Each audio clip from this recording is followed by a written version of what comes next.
मातोश्रीच्या वर्ष श्राद्धाच्या निमित्त त्यांचे दोन सुपुत्र दत्तात्रय आणि दिगंबर दोन्ही पुत्रांनी मिळून आपल्या मातोश्रीच्या वर्ष श्राद्धाचा नवपत्र आज या ठिकाणी आयोजित केले. त्या निमित्ताने अन्नदान आणि नामसप्तक जमलेले सर्व मुलींनी नागरी गंधर्वासारखे गायनाचार्य तुम्ही इंद्रासारखे मृदंग महर्षी तुम्ही सर्व परिस्थितीसारखे श्रद्धे समस्त श्रद्धे बनवण्यासाठी म्हणतात 100 वर्षांनी सर्व विद्वान ब्राह्मण देहा आमचे परम स्नेही परम मित्र आमच्या मार्गवान सर्वशी आदी करून सर्व मंडळी आम्हाला कुटुंबाचा 4 चरणाचा कुटुंबाला आम्हाला भारी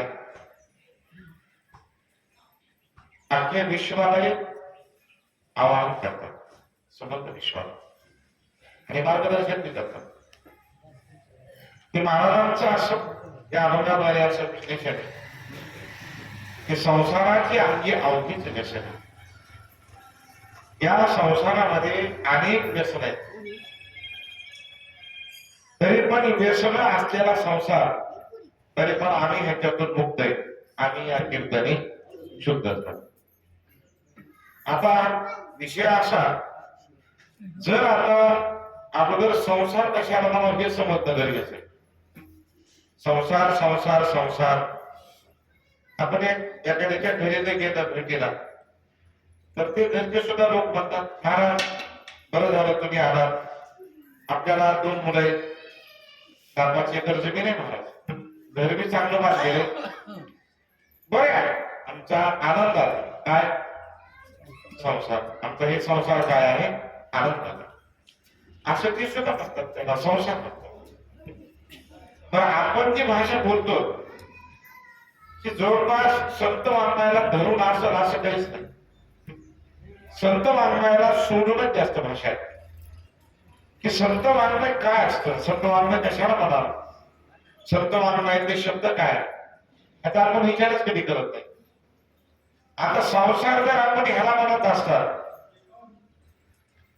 तर अगोदर शंकराचार्याकडे चला बरं थोडं आद्यगुरु शंकराचार्य भगवान शिवजीचा अवतार प्रत्यक्ष मंडल मिश्राचा वार आणि खंडन करण्यासाठी या पृथ्वी तलावर त्यांनी अवतार घेतला. ते अवतारी पुरुष म्हणजे आदिगुरु शंकराचार्य. त्या शंकराचार्यांनी अख्खं विश्व जिंकलं पूर्ण विद्वान जिंकले सर्व आणि त्या शंकराचार्यांनी त्यांना विचारलं संसाराची काय व्याख्या तर संसाराची व्याख्या आद्यगुरु शंकराचार्यांनी मांडलेली पुनरपि जनन पुनरपि मरण पुनरपि जननी जठरी शयन हे संसार खडू दुस्तरे. त्याने सांगितलं संसार म्हणजे काय जन्माला येणं आणि मरण त्याचं नाव काय आहे आणि शंकराचार्याचे शब्द आहे. बरं संत वाङ्मयात काय मत आहे ह्यातच मत आहे किती वेळा जन्मा आणि ते व्हावे भजित. मग महाराजही म्हणतात किंवा जन्माला येणं आणि मरण त्याला काय म्हणायचं संसार हे संतांची भाषा. मग जन्माला येत असून मरण असतात याला तर संसार आहे. आपण घरातलं जे सांगतो त्याचं काय नाव आहे ह्याला काय म्हणायचं नेमकं त्याला एक नाव आहे त्याला सुद्धा एक नाव आहे. जन्म आणि मरण हा झाला संसार पण जन्माला आल्यानंतर मरण्यापर्यंतचा जेवढा कालावधी आहे जन्माला आल्यापासून मरण्यापर्यंतचा जेवढा मधला कालावधी जीवन जगण्याचा त्याचं नाव आहे प्रपंच. त्याचं नाव काय आहे प्रपंच. आणि हा प्रपंच कसा आहे मिथ्या आहे असं अनेक साधू संतांचं वर्णन आहे. भागवतामध्ये सांगतात रामायणामध्ये सांगतात की प्रपंच हा 100% मिथ्या आहे असं महाराज बाबा सांगतात. प्रपंच एकच झाला होता हे तो समूळ मिथ्या वार्ता आणि पुढे होईल होता कदा कल्पाती घडेल. महाराज म्हणजे हे प्रपंच झाला म्हणूनच मुळात खोट आहे आणि मुळाचे तर अस्तित्व काही नाही. बरं ह्याला नाही म्हणणे इतके खोटं नाही आणि सत्य मानणे इतकं सुद्धा गळ्याला भेटे मानणं इतकं नाही. सर आधी असं बरोबर जे नाही त्याला असत्य म्हणता येत नाही. असत्य म्हणावं तर भासायचं सगळं हे. आणि सत्य म्हणावं तर त्याची चिरकाल शाश्वती नाही. ते केव्हा कुठं संपल त्याची काही गॅरंटी नाही. म्हणजे याचा विश्वासच नाही, त्याची शाश्वती नाही, त्याच्याबद्दल बोलणं म्हणजे प्रपंचाची व्याख्या मांडणे.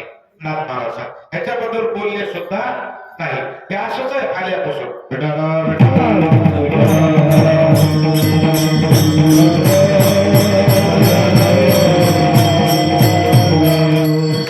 या प्रपंचाची व्याख्या मांडत असताना महाराजांनी काही मुद्दे मांडायचे.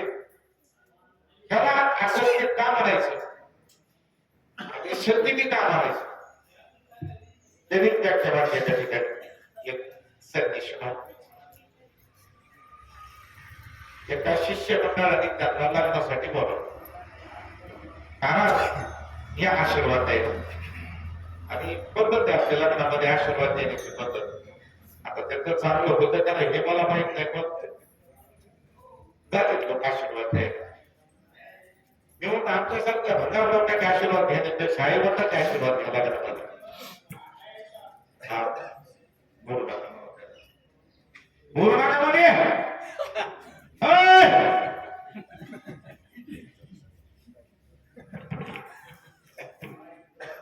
आम्ही 25 वर्ष मंदिर सांभाळले.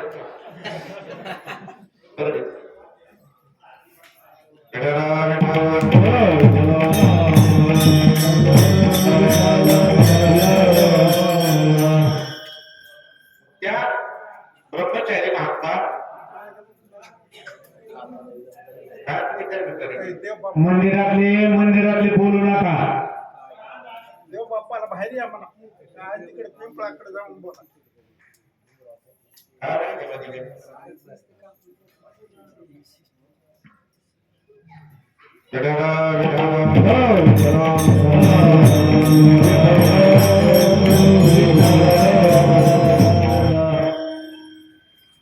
आशीर्वाद द्यायला का नको ते ब्रह्मचारी महात्मा गेले आशीर्वाद द्यायला. पण ते लग्नाचं वातावरण बघितल्यानंतर त्या ब्रह्मचार्याला वाटलं आपल्या ह्या ब्रह्मचारी जीवनापेक्षा हे चांगले. किती थाट आहे लग्नाचा आहे ते काय व्यवस्था आहे गावात आलेल्या मंडळीची काय व्यवस्था आहे. त्या ब्रह्मचारी महात्म्याच्या सुद्धा डोक्यात आलं की लग्नच बरं असतंय म्हणून लग्नाला जाऊन ब्रह्मचारीने केली. असा भोगळा होता की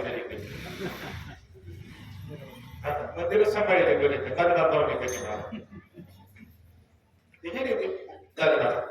बघितलं त्यांनी नवर दिवस सगळं जे डोक्यात बसलं त्यांच्या बस लग्न. काय लग्न लग्न सोहळा पूर्ण होऊन आश्रमात आली. मला नवर झोपली पण डोक्यात का खाते लग्न. काय लग्न झोपेपर्यंत लग्न डोक्यात घ्यायचे आणि रात्री झोपीच्या स्वप्न पडत. दिवसभर चिंतन केलेला विषय आमच्याकडे रूपाने त्या वृत्तीला कशाला कसा चित्रपट दाखवला. त्यांचं लग्न झालं, महात्म्याचं लग्न झालं पण कुठं लग्न झालं पण कुठं झालं स्वप्नात. आता आनंद झाला लग्न झालं आणि आनंद लक्षात घ्या. स्वप्न हे स्वप्नात खरे, स्वप्न हे जागृतीत आल्यावर खोटे. स्वप्न स्वप्नात खोट नाही, अजिबात नाही. खोट केव्हा वाटतं स्वप्न जागृतीत आल्यावर, मग ते मिथ्या वाटतं. स्वप्न खोटं वाटतं का सगळ्या जेव्हा चालूच राहतो स्वप्नामध्ये सुद्धा. या मार्गात सुद्धा लग्न झालं पण स्वप्नात. पत्नीला म्हणले चला येऊ बाहेर देवदर्शन वगैरे करून. बसले आता वाहनामध्ये, महाराज बसले अगोदर, पुन्हा त्या अर्धा गेली सरकापलीकडे थोडं. त्या बाई काय म्हणल्या सरकापलीकडे थोडं. आता पलीकडे सरका मान्यामध्ये हे खरंच झोपी सरकारला बोलत आणि बलकाच्या खाली पडली.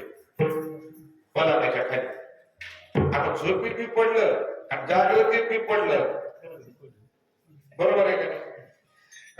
झोपीमुळे काही माप असेल थोडं नाही ना, म्हणजे मार लागणारच, मार लागणार. आता झोपीत पडलं तरी मार लागला नाही ह्यांना. गुडघ्याला मार लागला, कोपराला मार लागला, इथं सुजलं हे सगळं. पलकाला खेटून बसले. विचार करू नका, लग्न बरं नाही भाऊ का? स्वप्नातल्या बाईने एवढं आदळलं, खरी बाई ह्याचीच कमाल आहे म्हणलं. स्वप्नातली नाही इतकं आदळ आहे म्हणला, डोकं फुटूस तर मारा. पण ते पश्चात मार लागला मला. स्वप्न बंद झालं पण मार लागला ना. रात्रभर जागत बसले. शिष्य बिनवते, सकाळी शिष्य आले. महाराज कस काय, कुठं पडला? पाडलंय म्हणला. कुठे पाडले? एका बाईनं एखाद्या म्हणे, ती बाई पुढे बोलली. ते म्हणजे थांबा, आता ज्या बाईनं पाडले ती बाई कोण्या जिल्ह्यात सापडला?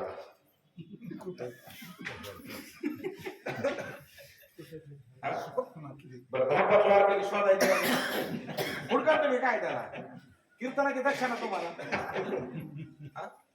कुठेही फिरा ती बाई सापडणार. पण आता स्वप्नातली बाई कशी आहे? स्वप्नातली बाई खरी का खोटी आहे? बरोबर आहे, स्वप्नातली बाई खोटी. मग मार लागलेला खरा का खोटा? काय करायचं? ज्या बाईनं पाडलं ती बाई काय आहे? खोटी. पण ज्या महात्म्याला मार लागला ते मात्र मार खरा आहे. स्वप्नाला खरं बी म्हणता येत नाही, खरं म्हणावं तर ती बाई सापडत नाही, आणि खोटं म्हणावं तर दवाखान्यात जावं लागेल. आता लगेच त्याचं नाव काय आहे? जग आहे. त्याचं नाव प्रपंच आहे. हे कधीच कोणाचा पूर्णत्वाला झाला नाही आणि पुढे जाणार नाही. असं नाम महाराज सांगतात, प्रपंच एक झाला होता हे समूळ मिथ्या वार्ता. हा सगळं खोट आहे. त्याचं नाव काय आहे? प्रपंच. मग हे काय? त्याचं नाव संसार आहे. जन्माला येणं आणि मरण त्याचं नाव काय आहे? संसार.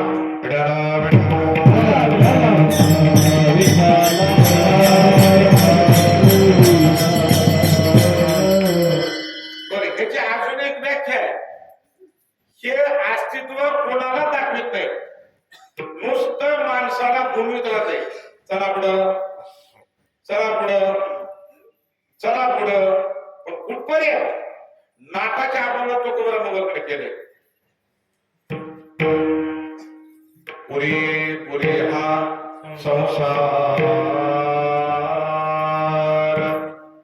कर्म बळीवंत दुस्तर,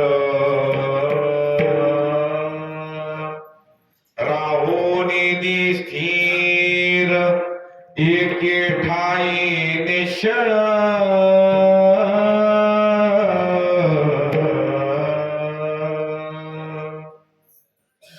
एका ठिकाणी थांबूच देत नाही. त्याचं नाव काय आहे? संसार. चला पुढं, चला पुढं, चला पुढं. नुसतं आयुष्यभर माणसाला पोळीत राहते. पंढरपूरच्या बाजीला लागल्यानंतर 4 घंटे 5 घंटे एकच व्याख्याची वा पुढं,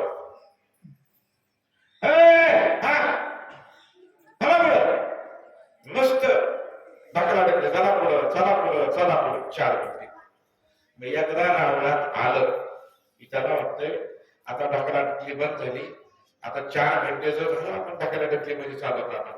आता डोळे भरून पांडुरंगाचं रूप बघावं आणि हे मस्तक त्यांच्या चरणावर टेकवावं. म्हणून 4 घंटे धकाधकी करीत आलेला साधक त्या चरणाजवळ गेला किती तर ती देवाचे मावस भाऊ लगेच बाहेर. 4 घंटे धके काढणार. किती घंटे? 4 घंटे. पण सारखं काही गाचाटी धरून बाहेर काढलं. त्याचं नाव संसार आहे. विठाला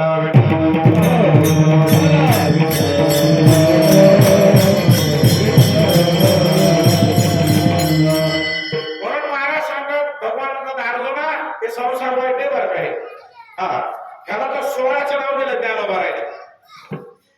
देहाच या गावा आलिया आणि जन्म मृत्यूची या सोहळिया आणि नाम म्हणून धर्मंजिया या अर्जुन आलात ना पण याला कळता येत नाही बरं का. त्याला घाबरून जमत नाही. त्याला जावंच लागतं ह्याच्याबरोबर पुढं नाही म्हणायची सोय नाही. कारण ओघ आहे तो आता त्याच्या खालच्या बऱ्याच ओघ आहेत. मला सांगितलं एक जणाला रथात बांधलंय. कुठं बांधलंय? रथामध्ये बांधलंय. आता रथामध्ये बांधल्यानंतर रथ चालू झाला. आता रथ चालू झाल्यानंतर ज्याला रथात बांधलंय तो म्हणतो मी पुढे जाणार नाही. तू पुढे जाणार नाही म्हणलास आणि नाही म्हणलास तरी त्याचा अर्थार्थी संबंध तुला रथाबरोबर धावावं लागल. रथ पळाला तुला पळावंच लागल. नाही म्हणायची सोय नाही. त्या नाही संसारात आलात ना आता चलावंच लागल. नाही म्हणायची सोय नाही. मग महाराज या संसाराबद्दल तुम्ही बोलता. संसार कसा आहे? महाराज म्हणतात त्याची व्याख्या पाहिली आरंभापासून तर शेवटच्या क्षणापर्यंत दुःखाची. थोडा आदर मागायला बघा. संसार दुःख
एक असा आहे दुःख मूळ शब्दाचा अर्थ त्याचं मूळ जे आहे ते दुःखातून आहे मग त्याला दुःख मूळ म्हणायचं. त्याचा मुळाचा जर शोध घेतला हे कसं आहे दुःखानं परिपूर्ण आणि खचाखच भरलेलं भांडवल आहे.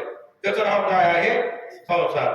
विश्रांती नाही पोटी. कोणाही जगात जातो रात्र दिवस दळबळ. का ते दोन लोक मागे आहेत ना काम आणि क्रोध. आणि ह्या दोघांनी चांगल्या चांगल्याच्या गाड्या गॅरेज आणून लावल्या. काम आणि क्रोध. हे दोघ जण माणसाला सुख पडू देत नाही. सगळ्यात माणसं दुःखी कशाने? क्रोधाने. सहनशीलताच राहिली नाही माणसाला लोकांकडे. एका क्षणात राहिल्या एका क्षणामध्ये. किती क्षणात? एका क्षणामध्ये. हे दुःखाचं मूळ आहे.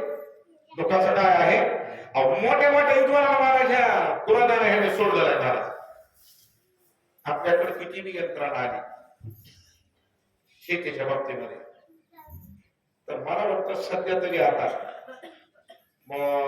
45 दिवसाच्या अगोदर पीक नाही निघणार कोणतं.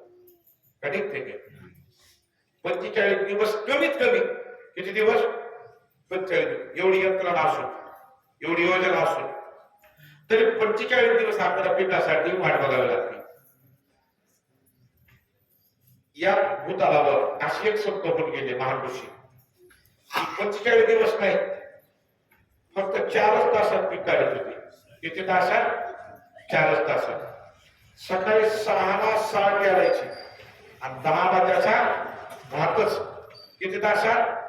4 तासात. कुठली प्रक्रिया असेल भावार्थाना म्हणून उत्तरकांडातली कथा आहे. ज्यावेळेला प्रभू रामचंद्र गौतम ऋषीच्या भेटीला जातात आणि गौतम ऋषीच्या भेटीला गेल्यानंतर प्रभू रामचंद्राचं वर्णन करतात. पण गौतम ऋषी म्हणतात प्रभू नका वर्णन बोलायचं. कारण का माझ्याकडे आहे सर्व शक्ती पण मला एक जणांनी हरवलंय. म्हणजे कस काय? म्या गौतमी माध्यान्ह काळी आणि नित्य टिकून या साळी ऋषी वाचविले सकाळी तरी मी क्रोधे लागले. भावकरा मला ठेवू द्या. गौतम ऋषी म्हणतात मी 4 तासात पीठ तयार केलं, भात तयार केला, लोकांना खाऊ घातला. एवढी ताकद आहे, साप नाही तप आहे, तरी मी क्रोधे नाडिलो. मग एका महापुरुषाला एकाने संपवलंय. आपल्याकडं तर दोघही मुक्कामाला आहेत आपल्याकडे. पुन्हा यांचे दुसरे 14 भाऊ आपल्या घरी मुक्कामाला आहेत. हे 6 जण आणि यांच्या 6 बहिणी त्याने आपल्याच घरी मुक्कामाला.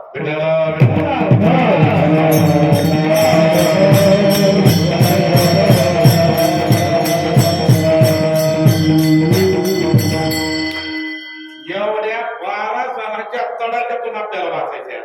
किती जणांच्या? 12.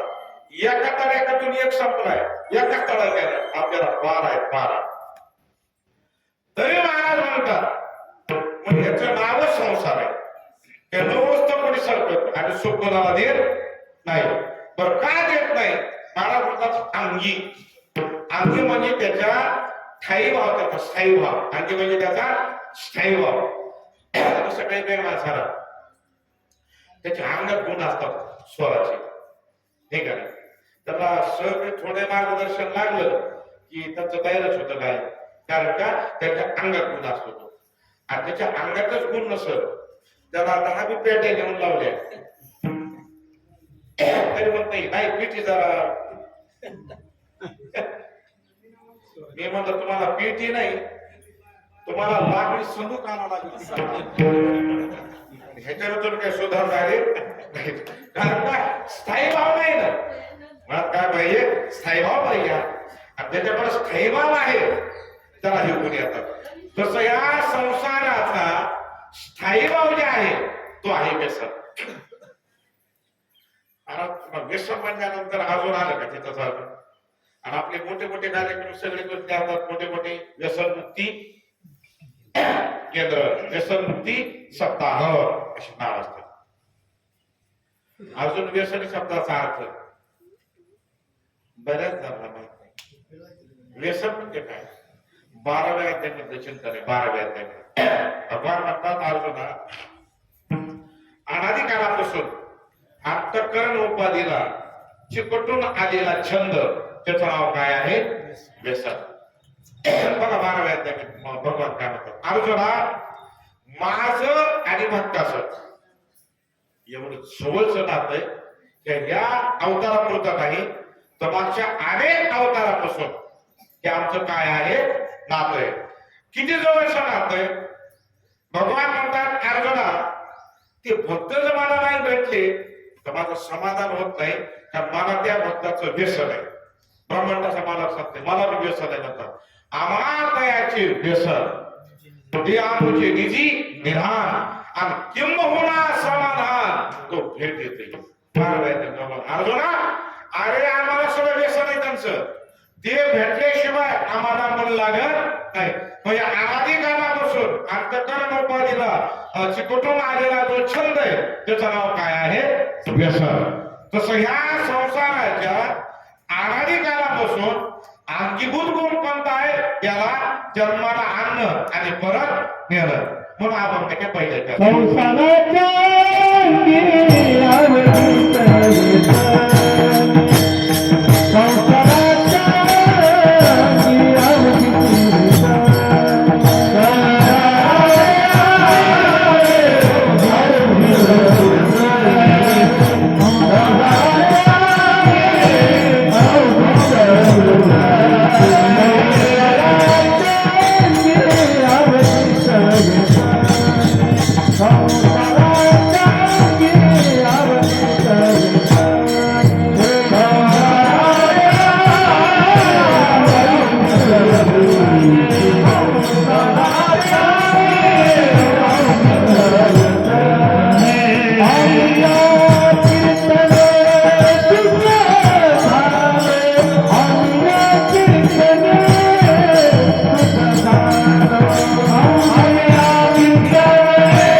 प्रत्येकाच्या अंगीभूत गुण आहे जन्माला आणता आणि नेतं. मग ह्याच्याकडे हे जर गुण असेल मला तुम्ही कसं काय सुटला त्याच्यातून आम्ही या कीर्तनी शुद्ध झालो. महाराज म्हणजे सगळ्यालाच व्यसन आहे ते संसाराचं व्यसन आहे पण वैष्णवापर्यंत आलं नाही. कारण वैष्णवाकडे सर्वात मोठी बोलली होती ती म्हणजे कीर्तनाची. आम्ही या कीर्तने शुद्ध झालो. बरं महाराजच मी कीर्तन इतकं करायचं बघा जाऊन थोडं माऊलीकडे विचारलं. माऊली म्हणजे खरं सांगा कीर्तनाची ताकद तरी कीर्तनाची नटनाची नाशिले व्यवसाय प्रायश्चित्ताची आणि जे नामचे नाही पापाचे आयशिक गेले. पापाचं नावच शिल्लक ठेवलं नाही कशाला कीर्तनाची नटनाची ते कीर्तनाकडे. अजून ज्ञानावर पुढे जाऊन सांगतात माऊली म्हणजे एखाद्यानं साधना करणं आणि वैकुंठाला जाणं हे आम्हाला पटलंच नाही. आम्ही काय केलं या नामसंकीर्तनानं काही एखाद्याने वैकुंठा जावे तो ती वैकुंठाची केले आगवे आणि आयशे नाम घोष गौरवे धवळले विश्व. मौली म्हणले अख्ख्या विश्वाला या नामसंकीर्तनानं वैकुंठ करून टाकणार ही ताकद आहे. तो तुम्हाला काय म्हणतात हरी भजनी हे धवळले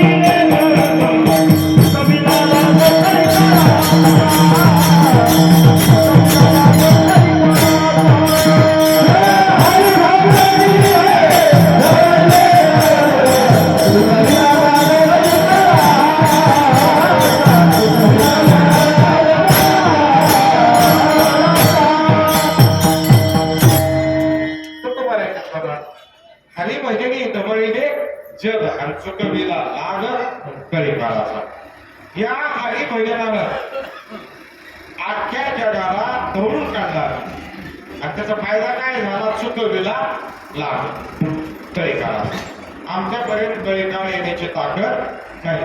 तर तुमच्या महाराज भजन करणारे माणसं मरतच नाही का असं तुम्ही कधी कधी चुकविला लाग म्हणल्यानंतर आपण भजन मरणार नाही का पण आता जरूर टाकणार.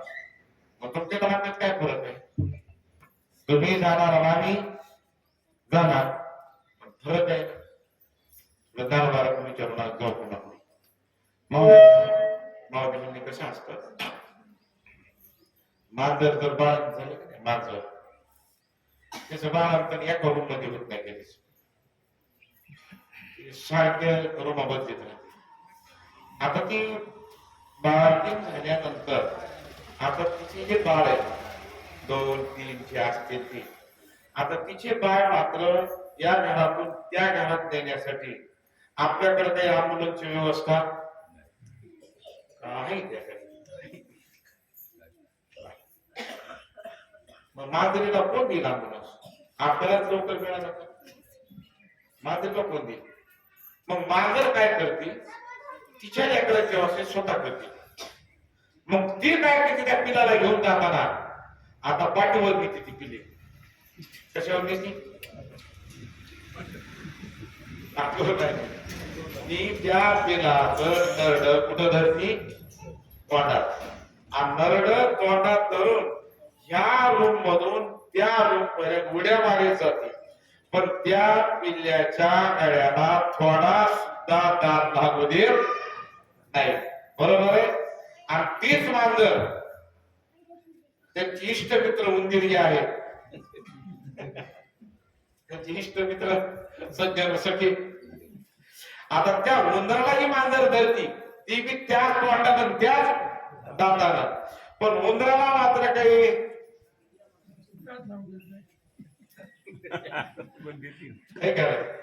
त्याचं कारण काय मग तसंच आपल्याबद्दल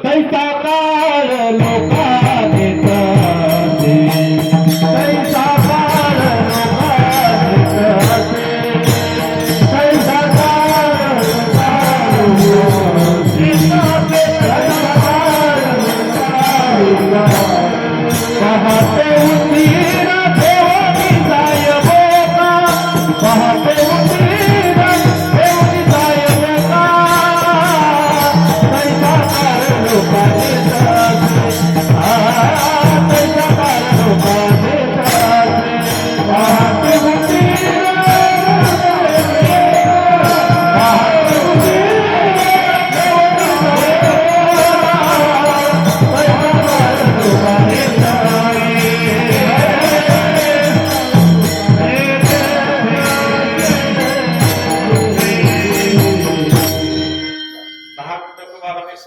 त्यांनी एका प्रमाणात दाखवून टाकलं सगळं एखाद पैसा काळ लोका नेत असे या न्यायाला काय नेतो पण संतांच्या बाबतीत वेगळे त्याला मात्र विचारतो महाराज आज झालंय का चालण्यासारखं आता थोडं ते जर म्हणले नाही थोडं एवढं कीर्तन होऊ दे चालतंय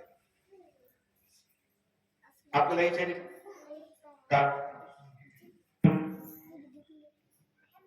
जर का नाही करू साधा रेकोरी आहे आणि खाडा डोळे बी पडले काळा नसाला नाही म्हणता एवढं बिल येऊ द्या ऐकत ते म्हणतो तुम्ही सदा पुढं बिल बघू काय करायचं ते तुम्ही गेलात तरी बिल येतेच मागचे त्याची काय बसायला काम करते बैठकीत हे वाटा महाराज मी एवढं कमी नाही आता मी सगळं कमी नाही बघा मी एकट्यानेच कमी नाही डावाला घेऊन चला आता प्रत्येक जण एकटाच कमी येतो ना तुमच्या घरासाठी कोण कमी नाही 50 तुम्ही स्वतः बायकांचे काय कोण मी एकट्यालाच कमी म्हणजे एकट्याला कमी सगळं बांधून ठेवलं बघा आता मग काय नाही आता एकच वाटलं महाराज मेल्यावर काय नाही बाबूया मेल्यावर काय दिवसा मला पैसे लगेच जातात कोणा देते गॅरंटी नाही काहीच होणार नाही जे होणार नाही तेच होणार आहे आपल्या काळजीने काय होणार नाही मला काळच येतो पण आपल्या बाबतीत तो विचारत नाही त्यांना मात्र विचारल्याशिवाय राहत नाही ही त्याच्याचा फरक आहे आपल्यामध्ये संतांमध्ये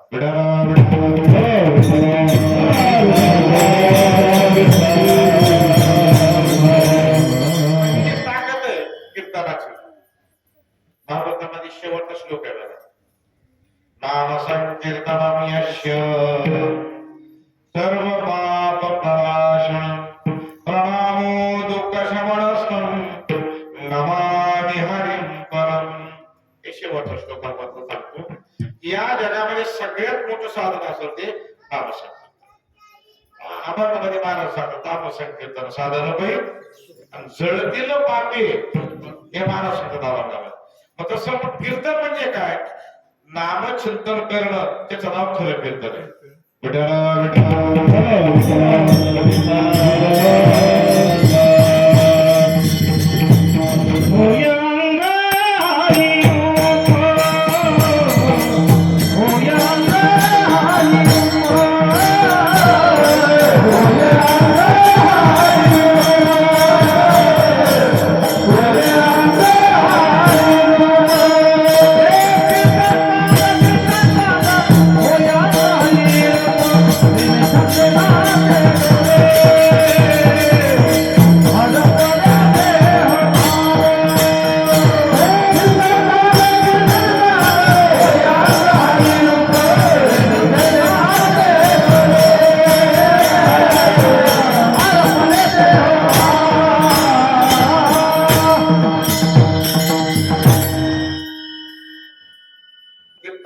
कीर्तन साधना होय अंग हरि अहो कीर्तनाला पशुचा उद्धार झालाय महाराज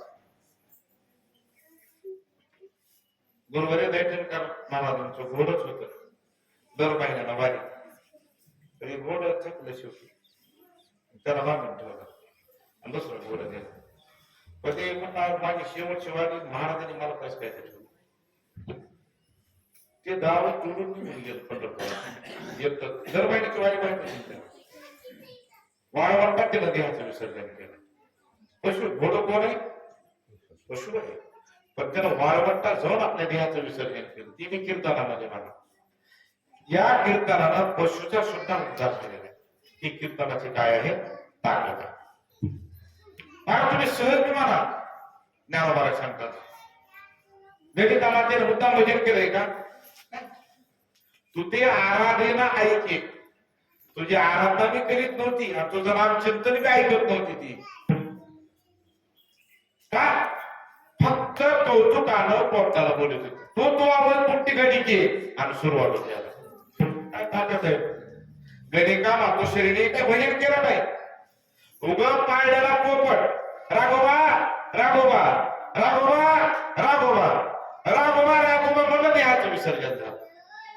नारद महर्षी म्हणजे मातोश्री गेल्याकडे म्हणजे पण ते वाईट कर्म केल्यामुळे अधोगत दिला हे भगवंताला मांडली मी देवा तिथं भजन केलंय शेवटी म्हणजे भगवान म्हणजे भजन केलंय खरंय पण ती पोपटाला बोलू लागते तर म्हणजे देवा पोपटाला बोलू दे पण राघव तुझं नाव आहे का नाही रामायणा मग काय फरक पडायला तिथं पोपटाला बोलू दे अजून कुणाला बोलू दे पण राघवाला तुझं असल्यामुळं ती राघवाला बोलू लागली मग पोपट असो का भगवंत असो तो तुला वैकुंठ गणिके सुरुवात केला तुला वैकुंठाला फक्त तेवढ्या राघोबा म्हणण्यामुळं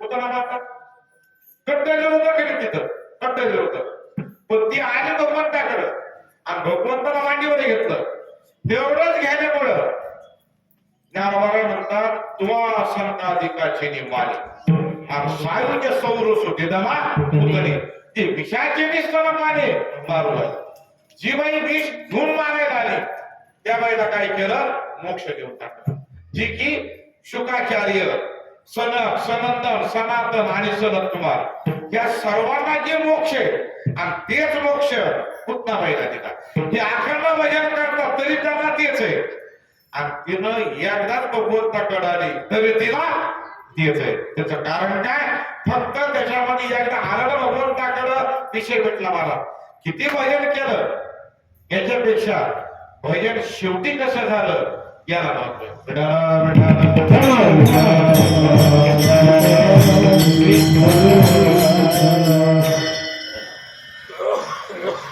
सात रस्त्यानं करायला सात सरळ कधीच जात नाही सात वळण घेतलं चलतोय सात दिवसभर वळण घेत चालताना पण त्या वेळेला त्याला आता बिळात जायचंय कुठं जायचंय आता बिळात पण बिळात उतरताना मात्र कोणाला तिकडे असतो ना मग मात्र सरळ तसं आपला अंतकाळ जो आहे वाकडेपणा नसावा सरळपणा असावा सरळपणा सहज भजन करावं आपला मोक्ष मुक्काम टाकावा आम्ही या कीर्तनी शुद्ध झालो महाराजांनी ती कीर्तन आम्ही केले आणि त्या कीर्तनाची ताकद मोठ्या लोकांमध्ये व्यासासारख्यांना सांगावं लागलं मला नारदाने व्यास म्हणाले महाराज मला सगळं म्हणजे तुम्हाला समाधानच मिळाला आता म्हणजे कोणते समाधान कसं मिळत तुम्हाला तुमच्याकडे विद्वान आहे पण भजन नाही ना का यत् फलं नास्ति तपसा न योगेन समाधिनः तत्फलं लभते सम्यक् कलो केशव कीर्तनात् कलियुगा माझी करावे कीर्तन कलियुगा माझी करावे कीर्तन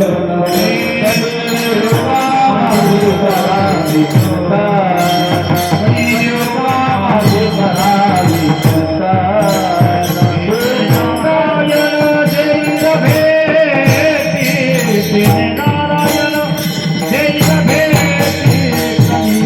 कलियुगा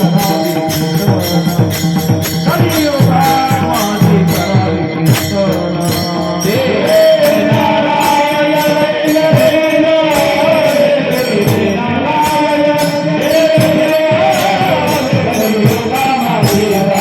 कीर्तन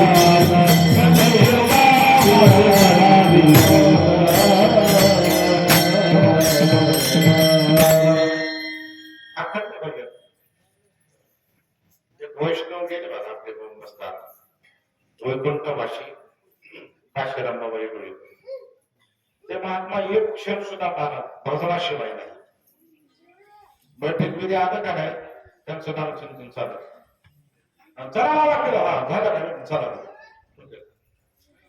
त्यांनी थोडा एकदा वेळ घेतलाय मागणी राहणार अर्धा तास मध्ये त्यांची इतर बोलण्यात गेला ते म्हणजे आज माझं खूप नुकसान झालं मला अर्धा तास माझा तुमचा दिवसभरातला वाया गेला तुमच्या विषय ऐकत असतो नदी मी तर हरवलं अर्धा तास त्यांना एवढा पश्चाताप झाला आमचं अख्खं आयुष्य गेलं वाया तरी पश्चाताप बरं आपण कीर्तनला तरी गेला तर धड राहतात का बरं आम्ही तिथं हा? ऊस कसा आहे तुमचा आता हा? बरं तुम्ही कीर्तनाला गेलात का उसळा काय गेलात कीर्तनाला? तुम्हाला म्हणायचं त्याचा कोणी बोलले की त्यांना राग यायचा होय लेकर वाढ ते म्हणायचे बरं तुम्ही आता कीर्तनाला आलात का सोयरी केला आता बरं ते विचारायचं नाव आहे सोयरी केलं इथं काय विचार केलं इथं फक्त काय करायचं कीर्तनाचा विषय बोलायचा हे करायचं कीर्तना अतिरिक्त एकही अक्षर बोलायचं नाही हेच साधं पद असत नाही आणि तुम्ही फक्त 2 तास करता येईल 22 तास सगळा व्यवहार आमच्याकडे 24 तास मध्ये किती तास व्यवहार आणि 2 तास काय आहे तर मग आम्ही ट्रक खाली जाणार कोणीतरी साधना नाही ना साधना पाहिजे ना काय पाहिजे साधना पाहिजे मग आपण त्यांना एक क्षण सुद्धा भगवान शिवायचं वाया गेला परित्याग वासी आठवी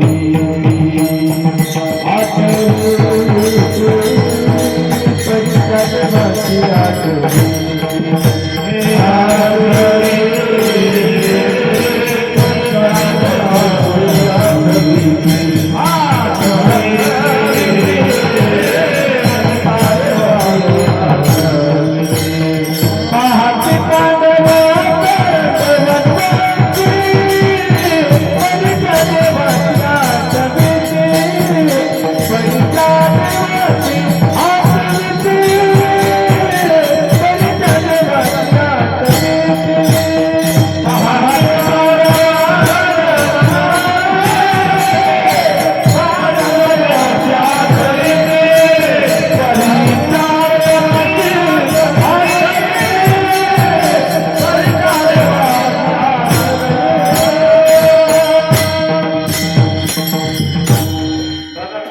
आपुली निर्देश करायचं कुमाराने पहा कोणाकडं पांडवाकडं काही जीवन आहे अखंड वनवास अखंड वनवास शब्दाचा अर्थ मी आपल्याकडे भारताच काढतात वनवास शब्दाचा अर्थ वनामध्ये वास्तव्य करणे त्याला काय म्हणायचं वनवास तो तुम्हाला काय म्हणतोय रामा वनवास हे आणि काय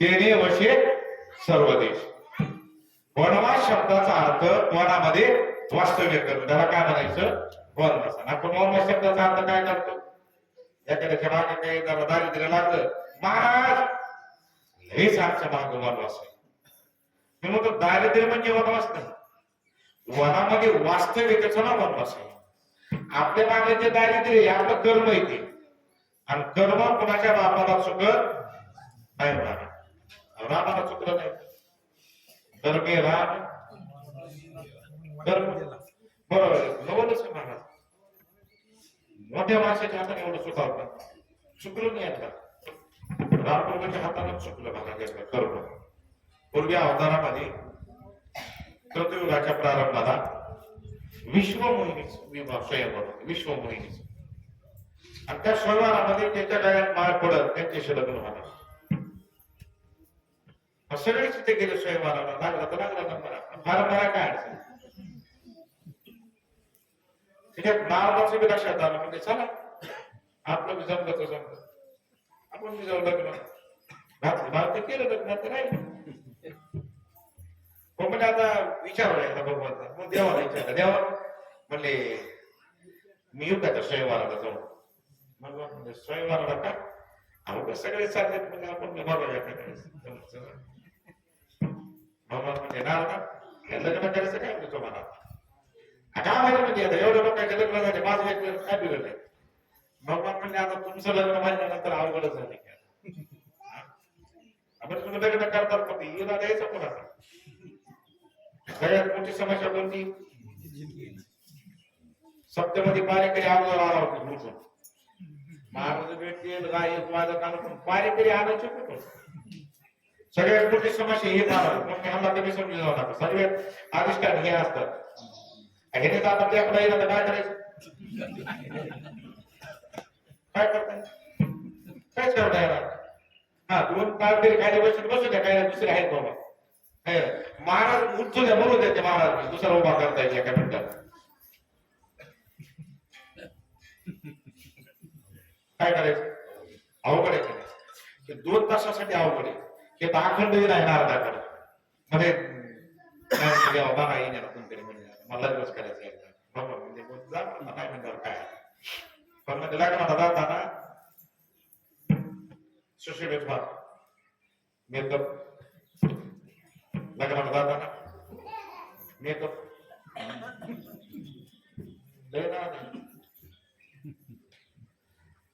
तरुण पोरांना करू द्या आनंद तरुण पोरांना करू द्या म्हातारी माणसं 70-75च्या पुढली तुम्ही हे जाणा आम्ही आता करतो तू कमाल तुम्हाला काय क्या गाला 1 किलो पावडर बसायला आता कुठं लावायचं काय वयाच्या नावामध्ये हे करीत सुशिक्षित फारला म्हणले बरं भगवंत लयच काढा करणार भगवान म्हणजे ह्यांचं लग्न झालं म्हणजे अवघड होणार आहे. देवानं मंडपात जायचं नारदाला व्यवस्थित ठेवलं पण मंडपात गेटला मारा नारदाचं तोंड माकडाचं करून टाकलं.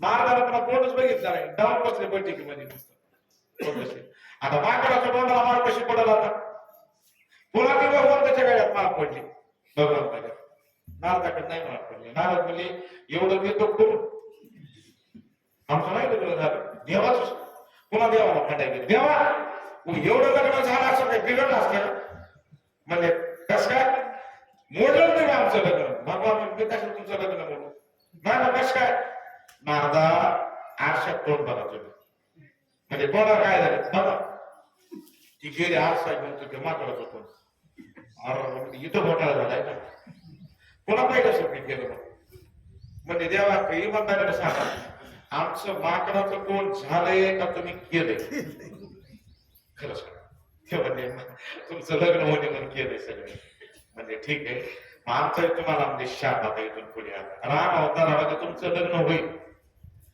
पण सीता मातोश्रीचं तुमचं बजेट बसणार नाही.